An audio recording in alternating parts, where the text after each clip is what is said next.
Yo, this is Barack Lesnar of Barack Lesnar Hoops, bringing you another very valuable video. The players I will be avoiding in 2025-2026 fantasy drafts. Do not draft these players. I will be breaking down the reasons why. But before we get to that, please do me a favor and smash that like button for me. Subscribe if you have not yet. I know a lot of my viewers have not subscribed. It's about 60% of my viewers. So if we can improve that ratio, subscribe. Click that bell notification so you can be alerted when these videos drop. Read some of the comments on these videos. They say I give the most in-depth, most advanced fantasy basketball analysis to really get you to that new tier. And the reason I'm able to do that is very simple. I'm a proven champion at fantasy basketball with a 955 diamond rating on Yahoo Leagues, 66.2 win percentage, which I've done with 1,599 career wins. I've won 68 trophies. That is over 11 years as a diamond tier achiever. I've been playing 18 plus years. So I really synthesized and gathered and figured out my strategy for a long time before I ever came to this channel to share it. But now that I am here, I have the credentials and I am here to share my wisdom with you so that we can get you to that diamond tier level.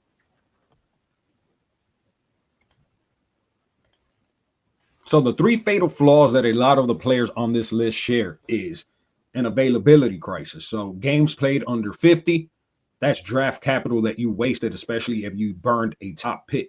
So 6 of the 10 players that I talk about failed this test in 2024, 2025, with Embiid only playing 19 games. Banchero only played 46 games. LaMelo Ball played 47 games. Morant only played 50 games. Paul George played 41 games. Lauri Markkanen only played 47 games.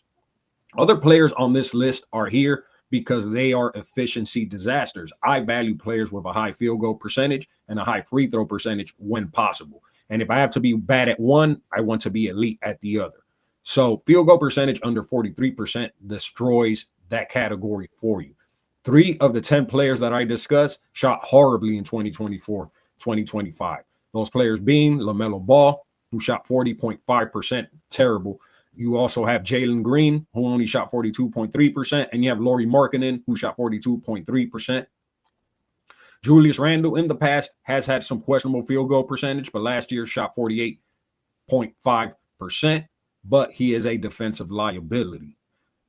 So some category voids. These are players with low stocks, high turnovers. In my opinion, these sort of players have really low trade value, especially if you're in a league with competitive players. So 6 of the 10 players had major issues in 2024, 2025. Yeah, Julius Randle only 0.9 steals and blocks combined per game. Lauri Markkanen only had 1.1 steals and blocks combined.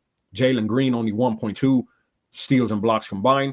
Paolo Banchero only 1.4 steals and blocks combined, which isn't awful, but it's also not as good as I want. LaMelo Ball, 3.6 turnovers per game. Joel Embiid, 3.3 turnovers per game. So outside of the lack of availability for Ball and Embiid, you also have some inefficiency issues in areas that I really value. So for my strategy, I prioritize players with 70-plus games played. I really like players with an average field goal percentage of at least 45%. And players that can get me 1.8 steals and blocks combined and an assist to turnover ratio above 2. I find that sort of multi-category value very important to my strategy. So that's the strategy that I try to share with you on this channel. And if this strategy has worked for you, let me know in the comments. I want to know how it's worked for you and the sort of success you've been able to garner with this strategy. So discussing the players I'm avoiding, we're going to discuss the tier 1 early to mid-round disasters. These are players with an ADP of 17.9 to right around 50, okay? So at the top of that list, you have Paolo Banchero, who right now has an ADP in diamond tier leagues of 17.9, okay?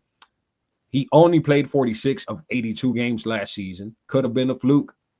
Still, even when he is healthy, he has some issues with his production. Like I mentioned before, he barely gets you any steals or blocks. He got injured after having a 50-point game last season, and he missed 34 consecutive games last season, and he's going in the second round. Part of that reason is the Orlando Magic have a very strong playoff schedule, so if he's healthy, he can really end up helping you. So keep that in mind, but you're really taking a big gamble grabbing this guy at 18 when there are safer picks, more proven picks that, in my opinion, will probably end up outproducing him. He's one of those players, again, where you can fall for the popcorn stats and kind of miss the fringes that can really hurt your team. LaMelo Ball. LaMelo Ball is only 24 years old, still incredibly young. You would have to burn a top 38 pick to grab him. He is going at 38.1.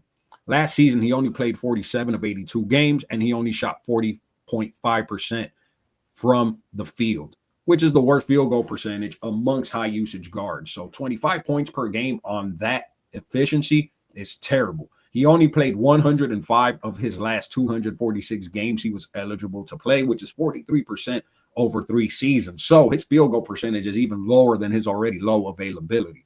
Ankle, wrist surgeries, just the guy's never healthy. When he's healthy, he puts up prime James Harden type production, which is lovely, but he does not have the Iron Man status of a James Harden. And if he's this injury prone at 24, just does not bode well for his future.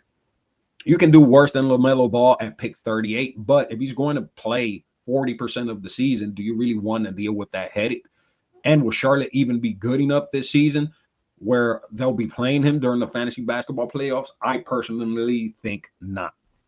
Zion Williamson is on this list. He is also being drafted around pick 38.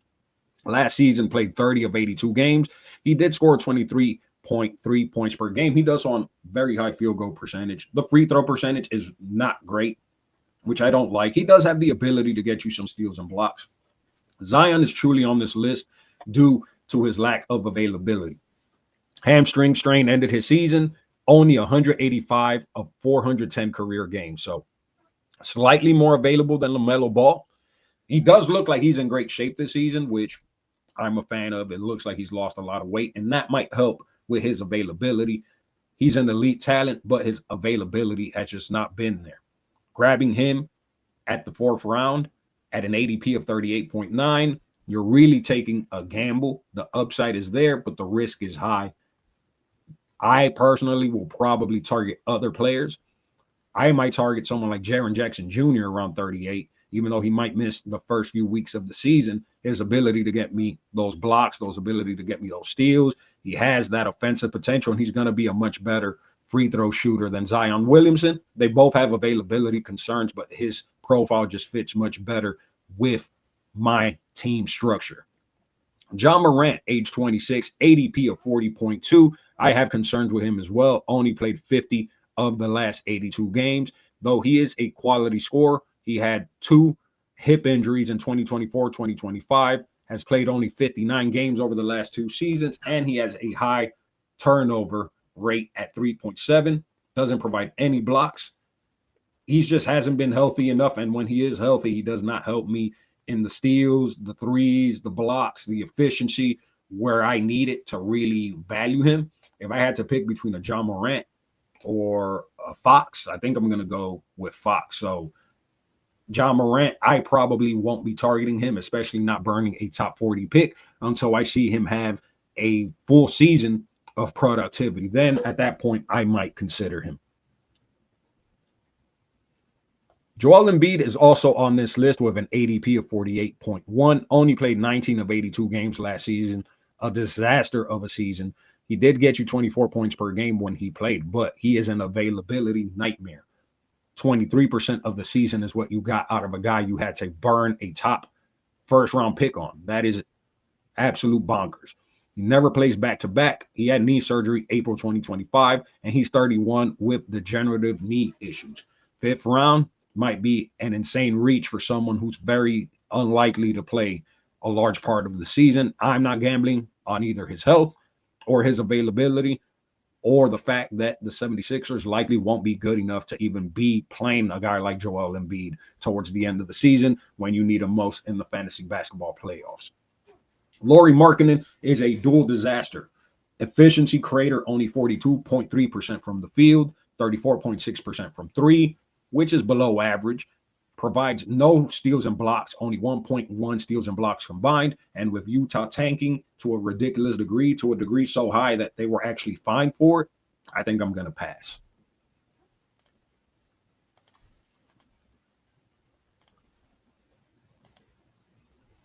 So the tier 2 mid-round traps. I have Jalen Green, age 24. He's going at an ADP of 67.5, okay? So he played the majority of the games last season. The issue was not availability. The issue is he doesn't get you a lot of steals and blocks. The turnovers are high considering how low his assists are, and 42.3% from the field is not great. So if I'm going to suffer from the field, I want more steals from my guards. I want more assists for 2.4 turnovers. Just there's several factors there that are making me shy away, especially at an ADP of 67.5 in diamond tier leagues. If he were going around 80 to 85, which is where I drafted him last season, I would be a lot more comfortable targeting him. But at this rate, at a ADP of 67.5, I can't go. Julius Randle, age 30, only 0.9 steals and blocks combined. The good with him is you get 19 points per game, almost 49% from the field, gets you over 7 rebounds per game. But he gets you almost 3 turnovers per game, which is terrible because his assist to turnover ratio is 1.68. I prefer an assist to turnover ratio over 2. I guess for a big man, 1.68 isn't awful, but I don't like it because he's also not getting me steals and blocks. So the low assist to turnover ratio, low steals, low blocks, that combination of factor does not make it worth it to me when I can target other scorers that can still get me 7 rebounds per game and might be more productive from steals and blocks and also less turnover prone. So for my specific build, I'm probably avoiding Julius Randle, especially with an ADP of 65.1. Paul George, very similar to Joel Embiid, 36 years old. Last season, he only played 41 games, only scored 16.2 points per game, which is career low for him, only shot 43% from the field. He had a huge contract, which is looking like one of the worst contracts in NBA history. Last year dealt with a knee bone bruise, an abductor injury, had off-season surgery, age 36, and he's been declining over the last few seasons. It's very unlikely that at this point in his career, he's going to bounce back strongly at age 36. It's happened in the past. I saw Chris Paul late in his career look like he fell off and then come back and have some strong seasons. But still, the decline is obvious. The health is not there. And it's very unlikely the 76ers are even competitive during your fantasy basketball playoffs, which means Paul George is either injured or just sitting because they don't want to play him if they're tanking. So Paul George is definitely a strong do not draft candidate at an ADP of 76.5. So my tier 3 late round bust is Brandon Ingram, okay? Age 28, ADP of 83.9. He only played 18 of 82 games last season, a shockingly low 22%. He can score for you, got you 22 points per game, 1.5 steals and blocks compared to Lauri Markkanen and compared to Julius Randle is not bad at all, but he gets you 3.8 turnovers per game, almost four turnovers per game for a guy that barely gets me assists. That is too many turnovers per game, and the availability is not there, and it's never really been there. Will he be in a better situation in Toronto this season? Maybe, but he's never played 65 games since his rookie year. He is always an injury risk. When he plays, he can be productive, but the availability just is not there, and I rather avoid him and target somebody else that I think is a safer option. Maybe even the upside isn't quite the same. This is, again, one of those guys that gets overvalued because he's a scorer, but doesn't help you in the other areas that I really value. The other 9 players are being drafted much earlier than they should be. I think Ingram is categorized as a late round pick, but even at this ADP, 83.9, I think there are just better options due to his very low availability. I would want to see him perform this year, and then next year we can reassess and see if he's worth targeting. But for me right now, I'm going to be avoiding him. So here you can see the ADP analysis of where these players are being drafted versus where they should probably go, okay? So Paolo Banchero, if he were to drop by 22 spots, 17.9 is just crazy high for him. LaMelo Ball, 38.1. Probably avoid him because he's not going to fall to 70 plus. So he won't be there at that point. But you also don't want to burn a top 40 pick on him. Too much of a risk. Just avoid him. Ja Morant, if he manages to drop closer to 60, then I would consider him at that point. Joel Embiid, avoid altogether. Lauri Markkanen has an ADP of 49. A safe ADP for him is closer to 70. Julius Randle, a good ADP for him would be 90. Jalen Green would be 100. Paul George, if he fell by 34 spots, it's probably not going to happen. But if it did, if he's available at 100, 105. At that point, he's probably worth the risk. Similar to Brandon Ingram, I would probably avoid him altogether. Again, most of these guys come with huge drawbacks that can really hurt your team.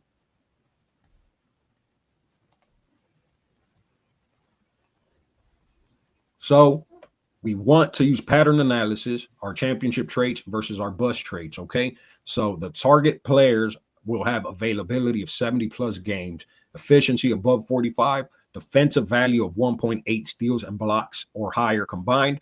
They will have an assist to turnover ratio of 2 or higher. And we want to target a lot of players at the prime window of ages 24 to 29. So some of those players, Shai Gilgeous-Alexander, Cunningham, Tyrese Halliburton, when healthy, he's not healthy this season, Domantas Sabonis, or Anthony Edwards. The players that we are considering bust, availability of 41 games, 50%. Efficiency is very mixed. Defensive value is very low. Turnover control is not there. And a lot of them are 30 or older. That's why they were disqualified from this list. So avoid at all costs players who missed 35 plus games in 2024, 2025, with a few exceptions. Avoid guards shooting under 42% from the field unless they're getting you like 3 or more three-pointers per game, okay? Age 30 plus with recent surgery history, also very concerning. Big men that get you under 1.5 steals and blocks, especially if they don't get you threes or hurt your free throw percentage, those are guys that I tend to avoid. Drafting priorities, rounds 1 through 4, you don't want to take any injury risk. You want guys that can produce in multiple categories, keep the turnovers low. If you're going to target scores, make sure they are efficient scores that are really helping your steals, blocks, and keeping your turnovers low. In rounds 5 to 8, you want to target proven 70-plus game players that have some upside. So in this range, I might take a chance on Tyler Hero. He is missing the first few weeks of the season due to ankle injury, due to ankle surgery. But once he comes back, he's a guy that can produce at a top 50 level. So I might target him later in drafts. I wouldn't call him a do not draft, but at least be aware of his injury concerns. So my category minimums, and of course there are always exceptions, but I want guards with a 2 or higher assist to turnover ratio. I want them to get me more than 1 steal per game. And ideally, they're getting me 44% from the field or higher. For my wings, I love them to be efficient, and I don't want them to hurt me in any particular category. If they do have to hurt me, I'll let them hurt me in points. I'll let them hurt me in assists as long as they can keep the turnovers low and get me a lot of steals and blocks and be efficient with the scoring that they do. And bigs, I really want bigs that can get me steals and blocks. I want high field goal percentage. I want them to not turn over the ball a lot. And if they can get me threes and also be efficient from the free throw line, that I value so much. So what 2024, 2025 taught us about fantasy basketball is that talent on the bench is 0 fantasy points. Availability is the best ability. So Embiid, if you drafted him, you likely did not have a great season. If you grabbed LaMelo Ball, when he did play, he was hurting you, and then he didn't play, which also hurt you. Julius Randle steals and blocks is something you have to build around. I think he's just a better points format player than he is a categories player. Paul George at 36 scored his career low in points per game and only played half the season. Again, very risky pickup. Zion's 30 games, early round pick, completely wasted. Will he play more games this season? Nothing historically would show us that he will. So draft players who help you win 7 to 8 categories. Focus on that. And you do that by concentrating your weaknesses. And remember, the best ability is availability, efficiency, 70 games played, 45% from the field or higher. Availability, efficiency, low turnovers, good defense, good three-point shooting. Those are the things that I value. So if you found this video helpful, do me a favor, subscribe, click that bell notification so you can be alerted when these videos drop. Do me a favor, leave a comment below and let me know which of these players burnt you the worst in 2024, 2025. And let me know which players you're avoiding. Are there any that I forgot? Please let me know. Like that video by smashing that like button for me. aggressively and let me know how much you enjoy the content that I am putting out or how little you're enjoying the content. Either way, I appreciate it. And consider buying my draft guide. You can find a link in the description. This thing is full of information that is going to help you with your draft. It's going to tell you the at draft position of these players. It's going to tell you their playoff schedules so that when you're drafting, you can load up on those guys that are going to be on championship teams come April. Okay. Thank you so much for watching. Thank you so much for your support. Until next time, this is Barack Lesnar of Barack Lesnar Hoops. Take care and enjoy the rest of your day.